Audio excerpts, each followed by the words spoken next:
Okay. So, second stage of the British economic policy.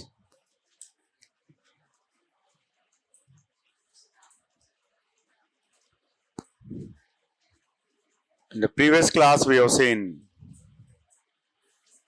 the first phase of the British economic policy. Coming to the second phase,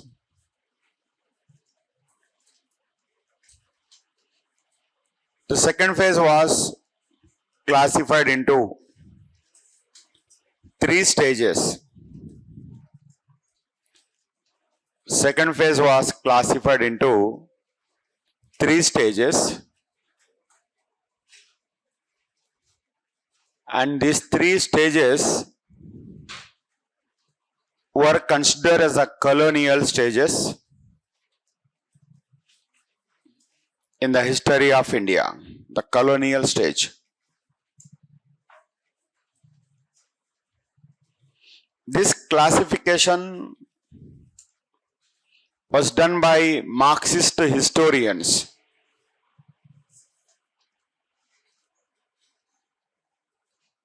It was done by the Marxist historians.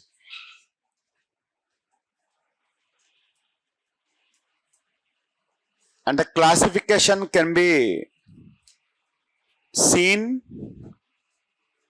in a book called India Today.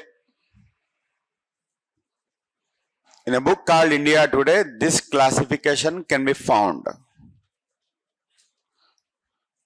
The book was written by one of the Marxist historians. One of the Marxist historian.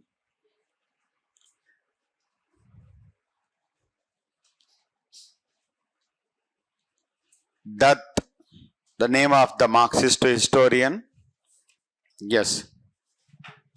What are these three colonial stages? Let's see them. Stage 1.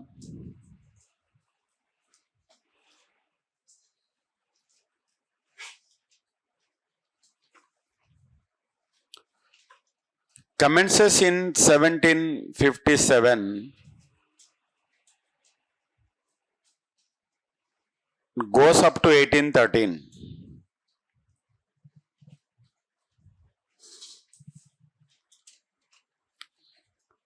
And the term used for this particular stage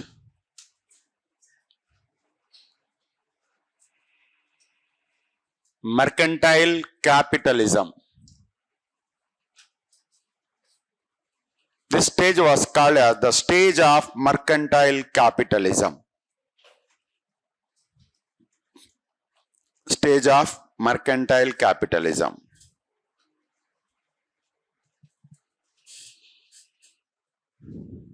So from 1757 to 1813, during this period, the British East India Company emerged as a political power in the country.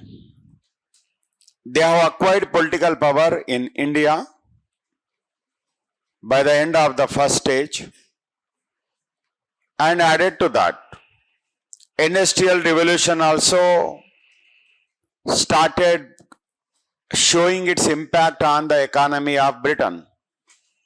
With the result, numerous industries were set up, numerous mills were established, factories were built up. In these factories and the industries that were set up following the Industrial Revolution, large-scale goods began to be manufactured. Owing to the outbreak of Industrial Revolution, owing to the acquisition of political power in India, the British have changed the very nature of their trade.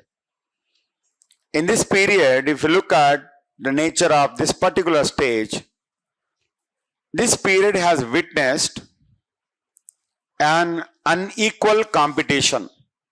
This period has witnessed an unequal competition. Unequal competition between An unequal competition was started in this period between the machine-made goods of Britain, the machine-made or factory-made goods of Britain, and the handmade goods of India. Handmade goods of India.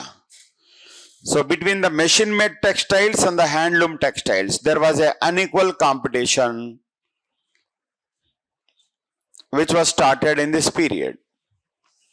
బ్రిటన్లో పరిశ్రమల్లో తయారైనటువంటి వస్త్రాలకు లేదా వస్తువులకు భారతదేశంలో చేతి వృత్తుల వారు తయారు చేసిన వస్త్రాలకు మధ్య ఒక అసమానమైన పోటీ ప్రారంభమైంది. There was an unequal competition. So who is going to win in this competition? Why? Handlooms are very qualitative. They were known for their quality. They were known for their durability compared to the machine-made goods. Handlooms are very competitive, very qualitative, and known for their durability also compared to the machine-made textiles. మిల్లులో తయారైనటువంటి వస్త్రాలు మంచిగా ఉంటాయా, నాణ్యంగా ఉంటాయా, లేకుంటే చేత్తో తయారైనటివి నాణ్యంగా ఉంటాయా? Handloom నాణ్యమైనవి. మరి who is winnowing this competition? అయినా బ్రిటిషేనా? ఎందుకో?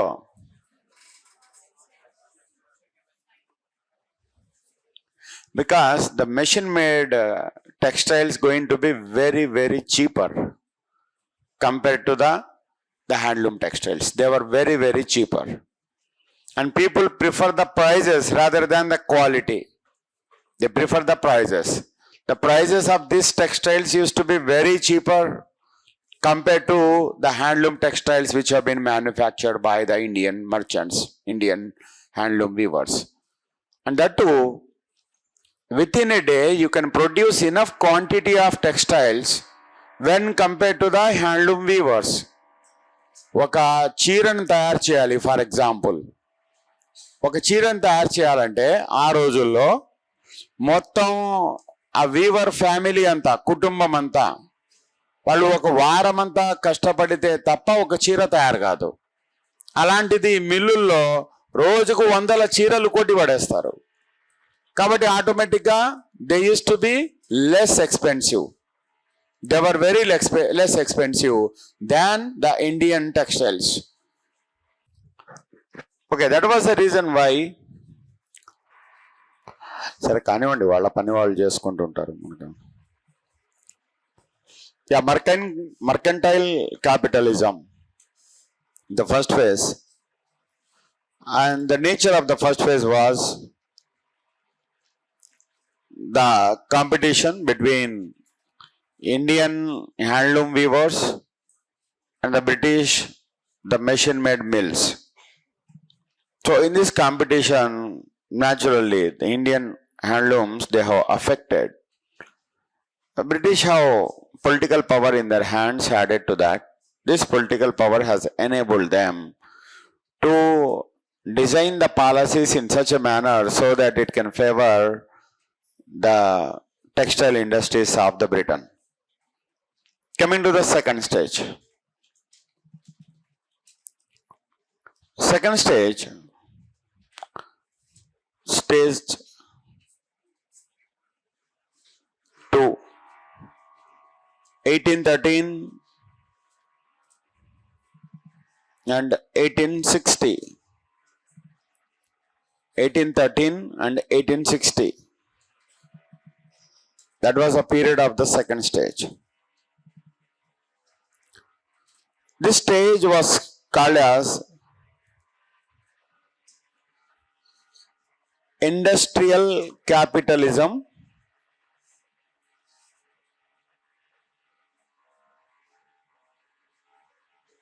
Industrial capitalism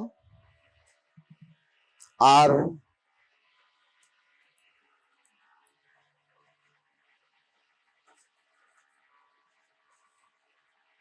free trade capitalism. Industrial capitalism or free trade capitalism.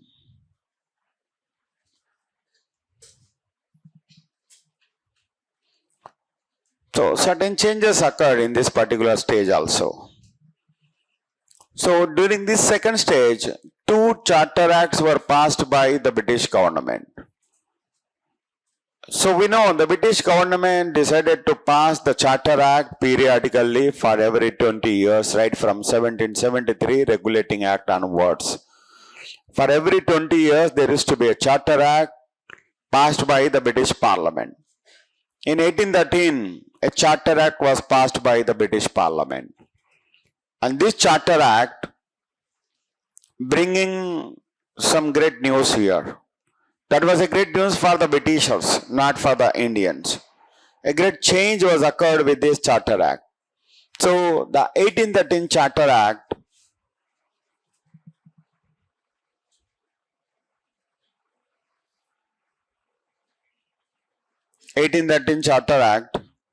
abolished, it has abolished the monopoly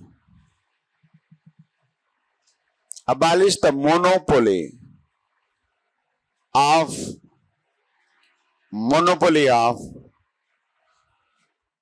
the British East India Company, monopoly of the British East India Company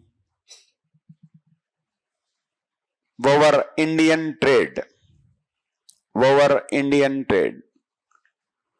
Monopoly of the British East India Company over Indian trade was abolished.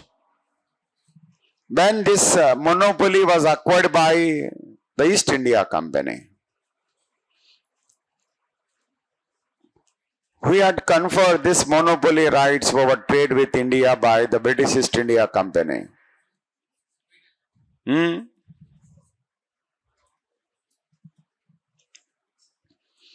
So right from the inception, the company used to have the monopoly rights to trade with India.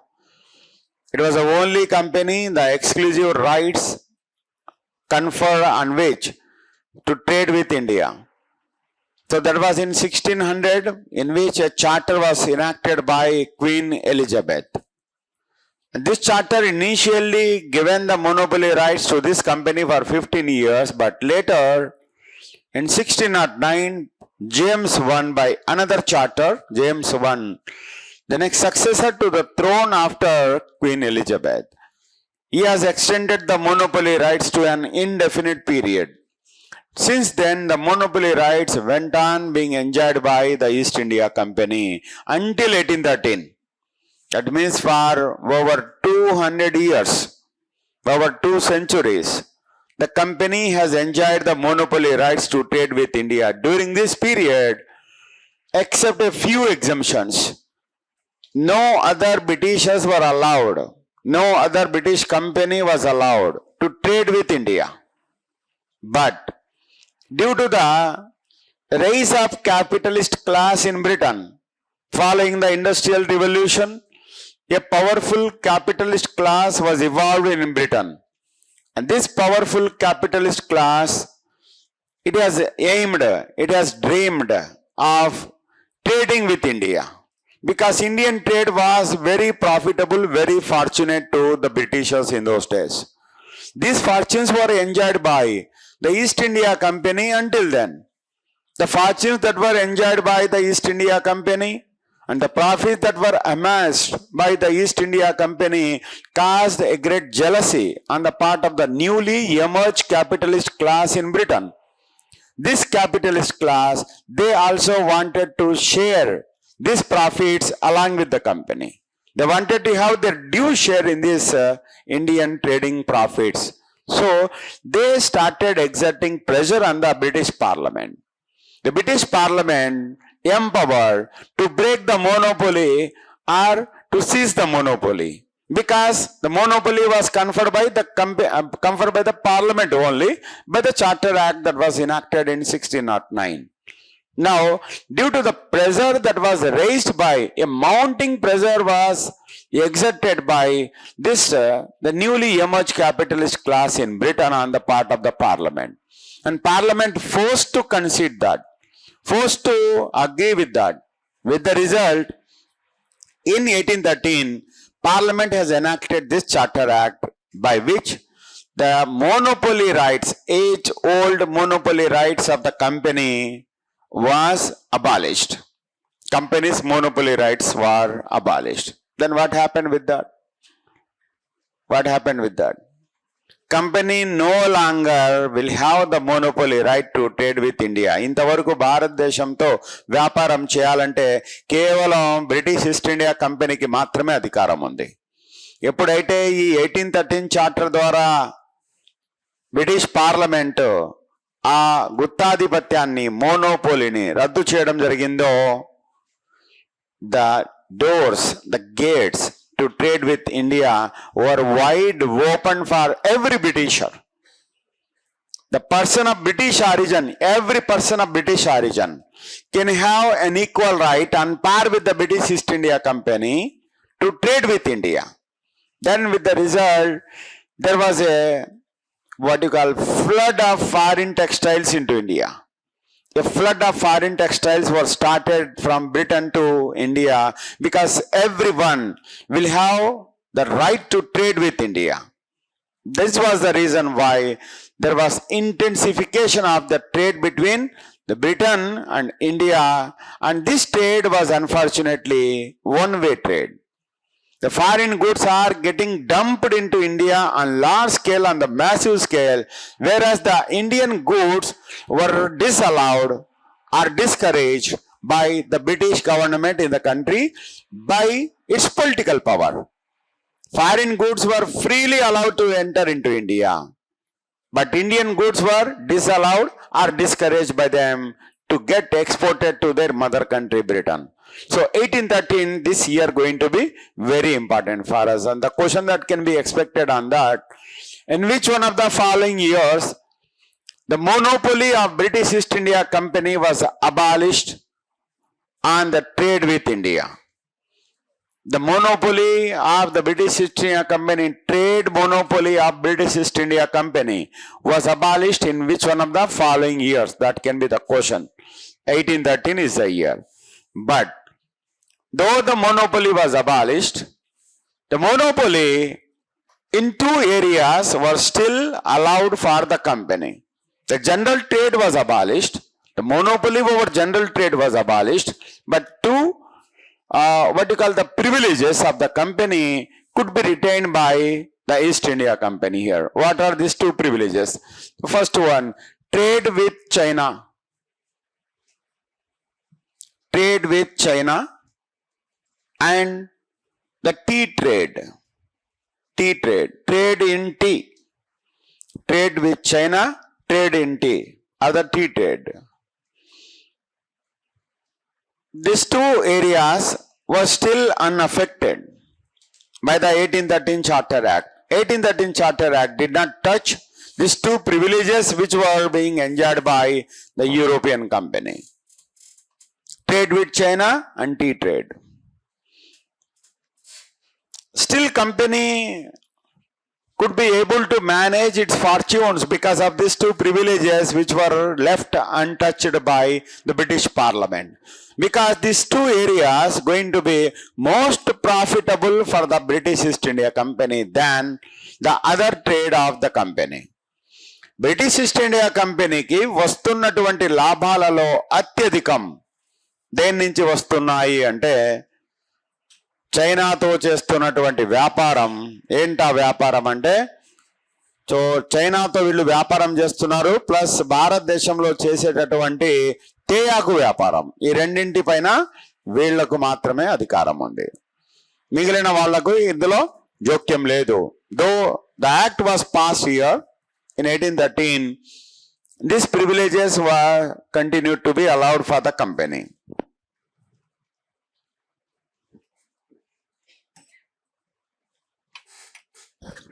Okay, British వాళ్ళు రాకముందు భారతదేశంలో మనకెవరికి tea తాగే అలవాటు లేదు. అసలు tea అనేది మనకు తెలియదు, టీ కాఫీ అనేటువంటిది తెలియదు.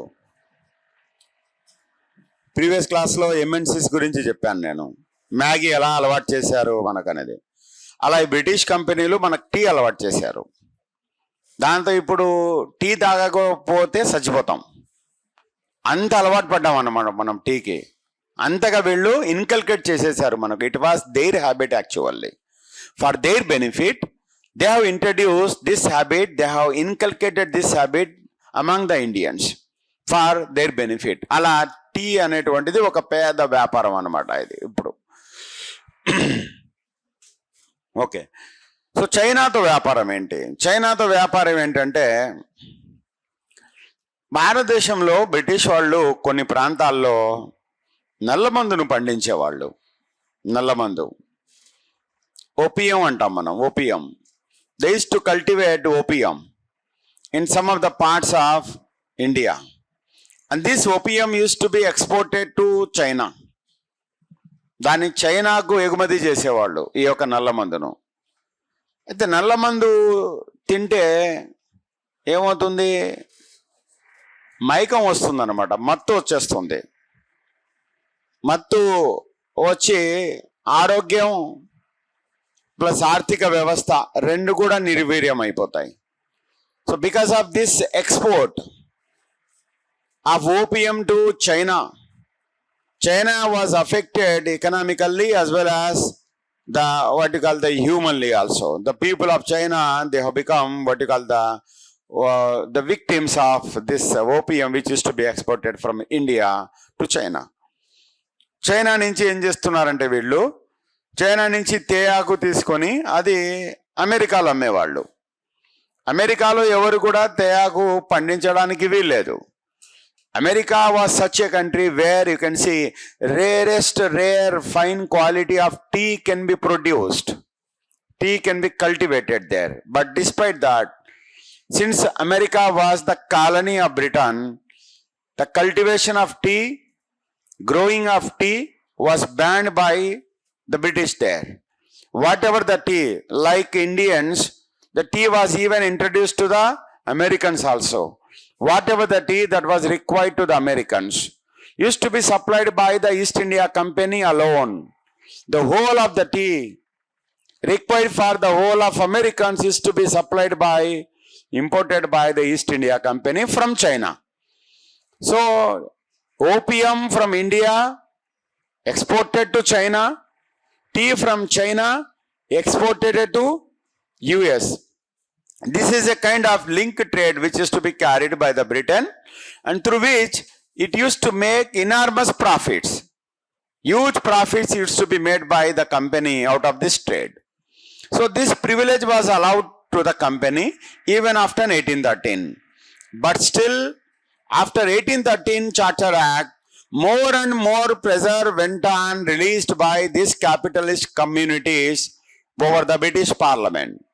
పార్లమెంట్లో ఎవరుంటారు? యాక్చువల్గా మెంబర్స్ ఉంటారు, ఎంపీలు అంటాం మనం, ఎంపీలు అంటాం, రాజకీయ నాయకులు వీళ్ళంతా.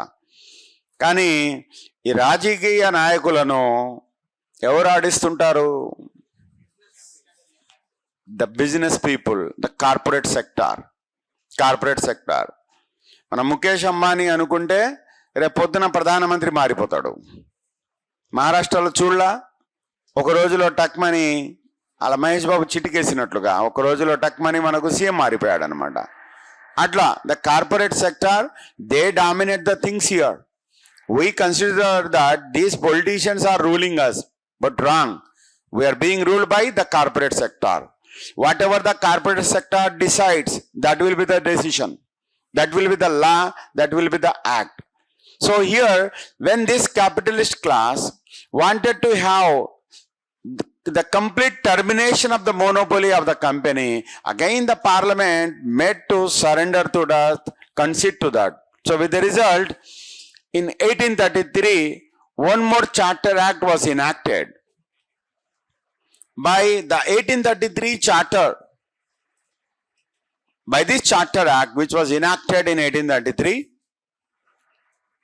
by this Charter Act, the monopoly of British East India Company was abolished completely. monopoly of the British East India Company was abolished completely.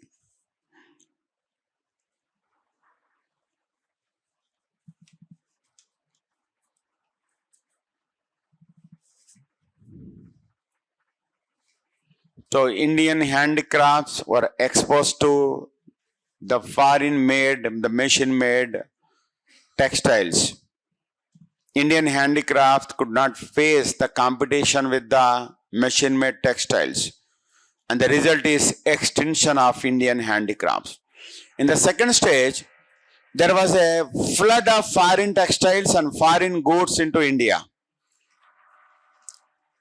As I explained in the previous class, the British did not have the required raw material for which India was made as a supplier of raw material.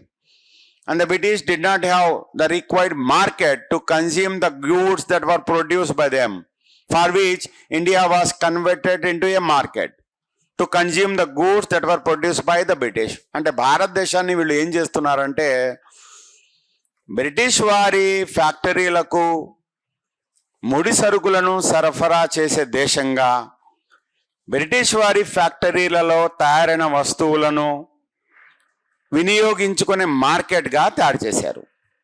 అలా భారతదేశం British ఆర్థిక వ్యవస్థకు అనుగుణంగా మారిపోయింది. అలా మార్చేశారన్నమాట. So ఈ ఆర్థిక వ్యవస్థ బ్రిటిష్ ఆర్థిక వ్యవస్థ కోసం పనిచేయాలి. ఇంకా వాళ్ళకి ఏం కావాలో, వాళ్ళకి ఏం బెనిఫిటో అది మనం ఇవ్వాలి. వాళ్లకు మార్కెట్లు కావాలి, మనం మార్కెట్లు ఇవ్వాలి. వాళ్లకు ముడి సరుకులు కావాలి, మనం ముడి సరుకులు ఇవ్వాలి. సో ఇలా భారతదేశాన్ని పూర్తిగా the Indian economy was subordinated to the British economy. It was subordinated to the British economy. It has become a slave, whereas the British economy emerged as a master. Indian economy was a slave, British economy was a master. What will be the duty of a slave? To serve the master. That's how Indian economy was converted into a slave to serve the master, the British economy. This is how the British economy went on growing. About this second stage, much damage was caused to Indian economy in the second stage and subsequently in the third stage. But if you look at the feature of the second stage, in the second stage there was large-scale imports of foreign textiles into India. Massive imports were carried in the field of textiles into India. So Karl Marx has made a comment about the second stage. He has made a comment. You need to take up the comment here. What comment has been made by Karl Marx here? Take down the comment of Karl Marx. This comment was made by him after understanding the second stage and its impact on Indian economy.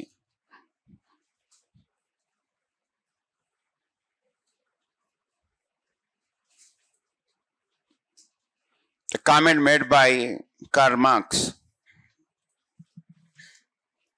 The British intruder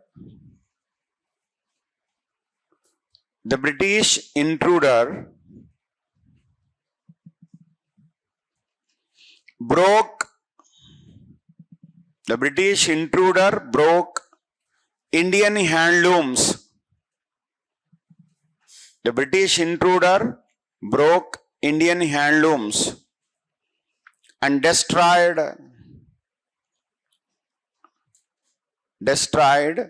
the spinning loom. Destroyed the spinning loom. And inundated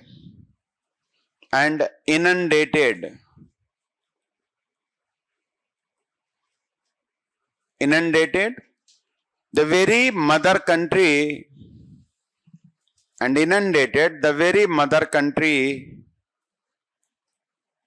of cotton,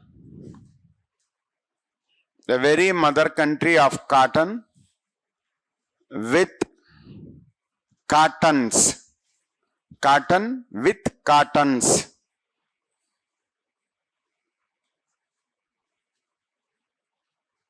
Karl Marx అంటే ఏంటి? British Intruder అంటున్నాడు. Intruder అంటే British దురాక్రమణదారుడు, చొరబాటుదారుడు. ఏం చేస్తున్నాడంట?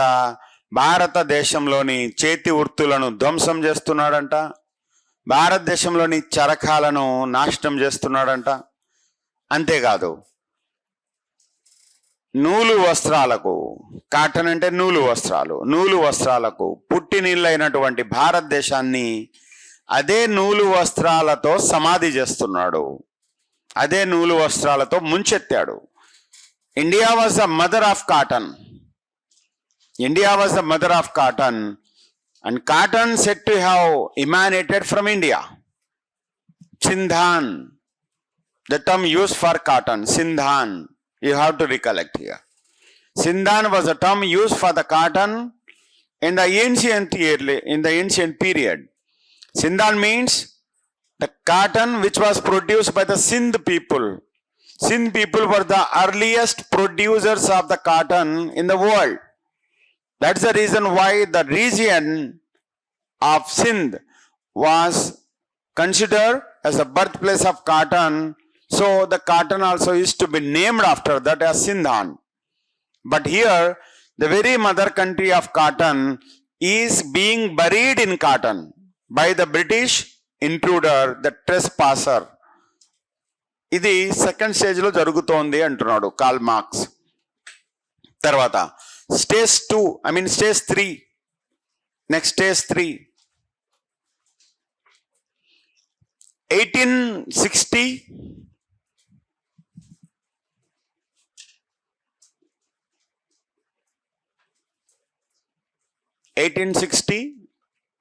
1947. 1860 1947.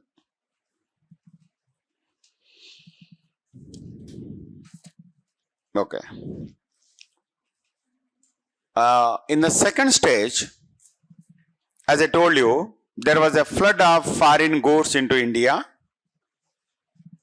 But despite the large-scale import of foreign goods into India, this foreign flooding could not be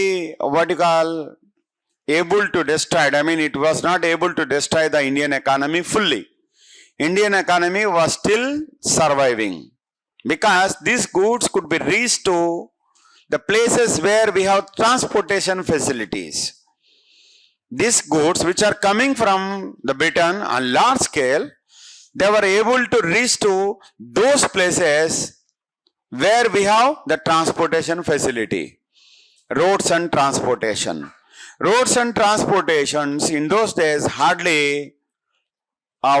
covered the urban centers only.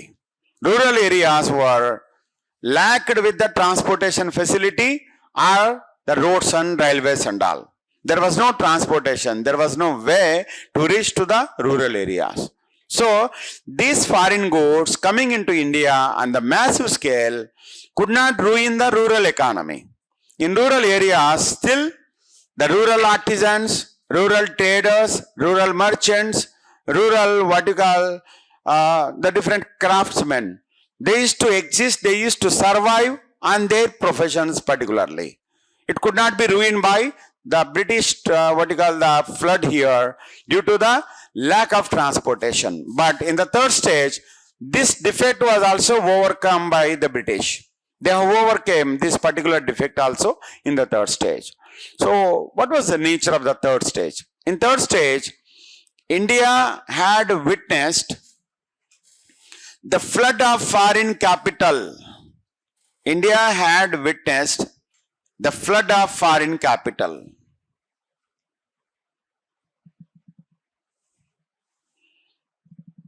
Large scale foreign capital which was accumulated with the British capitalist went on arriving into India. British వాళ్ళ దగ్గర, పెట్టుబడిదారుల దగ్గర భారీ స్థాయిలో పెట్టుబడులు ఉన్నాయి, డబ్బులు ఉన్నాయి. ఎందుకంటే వ్యాపారాలు చేస్తున్నారు, పరిశ్రమలు పెడుతున్నారు, భారీగా డబ్బులు వచ్చాయి వాళ్ళ దగ్గర.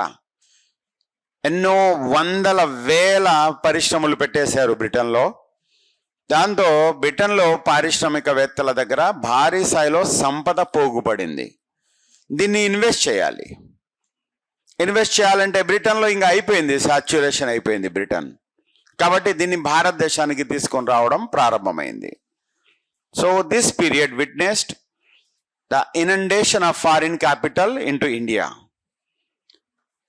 మరి విదేశీ నిధులు అనేటువంటివి, విదేశీ పెట్టుబడులు అనేటివి ఒక దేశానికి మంచిదా కాదా? Was it good or not?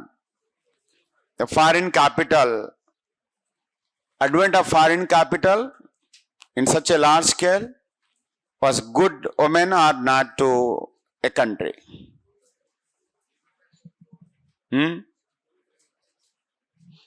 మన ముఖ్యమంత్రులు కానీ ప్రధానమంత్రులు కానీ విదేశాలకు వెళ్ళి అక్కడున్న పెట్టుబడిదారులకు, పారిశ్రామికవేత్తలకు ప్రకటనలు చేసి మా దేశానికి రండి, పెట్టుబడులు పెట్టండి, మేము చూసుకుంటాం మీకేం కావాలన్నా అని హామీలు ఇచ్చి వాళ్లను ఆహ్వానించి వస్తుంటారు. అంటే అర్థం ఏంటి? ఫారిన్ క్యాపిటల్ వస్తే మన దేశం అభివృద్ధి చెందుతుంది.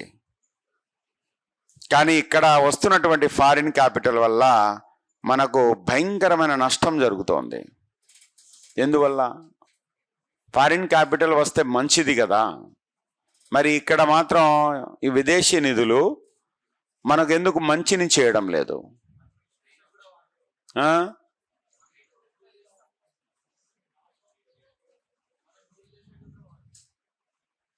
చెప్పండి.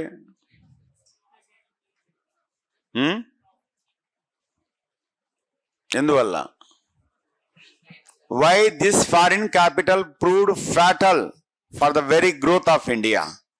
In fact, this foreign capital caused the ruination of Indian economy. Indian economy was ruined, Indian industries were ruined, the whole of the economic conditions were completely destructed by the foreign capitals. What could be the reason? India was not an independent country. Advent of foreign capital for an independent country definitely going to be helpful for the growth.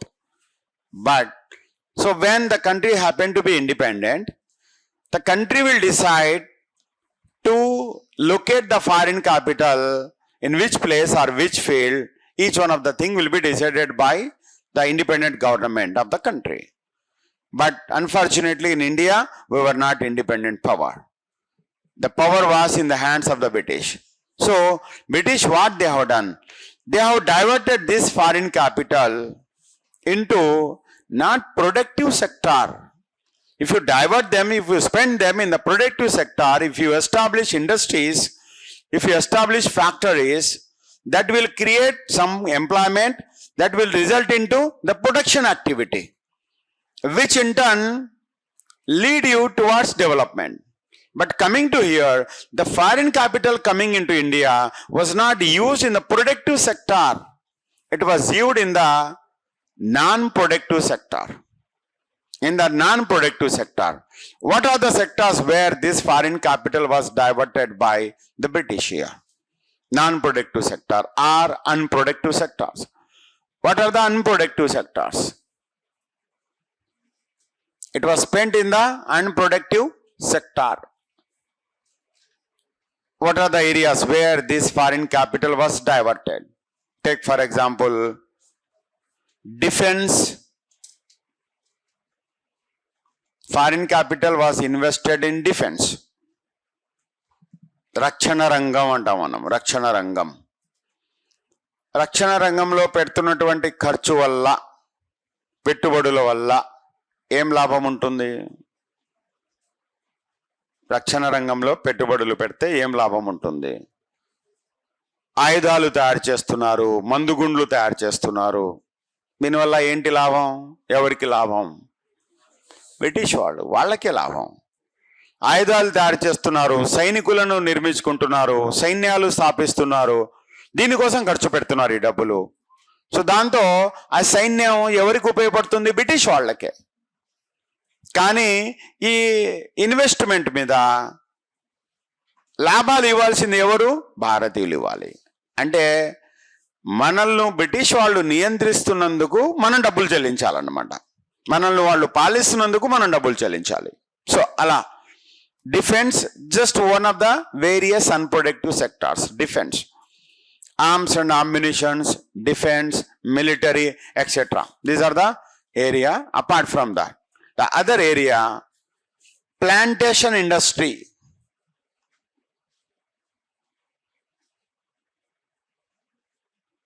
Plantation industry. It was even diverted in the plantation industry. What does mean by plantation industry? తోట పంటలు అంటాం మనం. తోట పంటలు, plantation industry అంటే. Take down for example the cultivation of IndiGo, cultivation of IndiGo, cultivation of rubber, cultivation of cotton,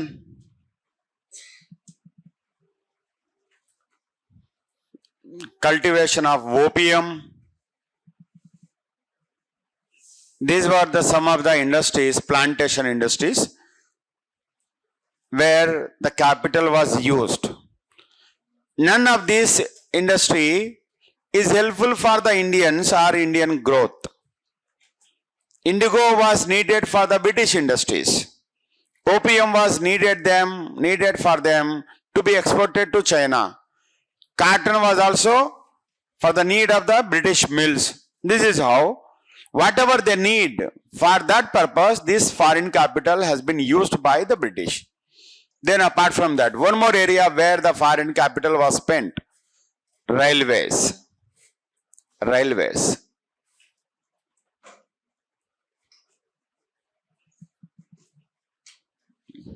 So, can we consider railways, investment in railway, as an unproductive expenditure? The investment in railway can be unproductive or productive. Construction of railway lines. They went on laying railway lines. Thousands of kilometers of railway line were laid by the British in the country. This money that was coming from the foreign country, the Britain capitalist, was spent in laying the railway lines. So was it productive or unproductive? If productive, how? If unproductive, again how? Ela unproductive. British ఎలా productive? Productive ఎలా? Transportation పెరుగుతుంది. పెరిగితే మనకేంటి లాభం? Okay. Balaganga Tilak has made a comment about the Indian railways, the railway lines which have been laid down by the British. If you look at the railways that were, so I will come to the statement later. First, let me explain the speed or intensity with which these railway lines were laid by the British in the country. It was started in 1853. The first railway line was started in 1853, connecting Bombay with Thane, Bombay with Thane or Thana. And second railway line in the very next year, the second railway line, Calcutta to Raniganj. Calcutta to Raniganj.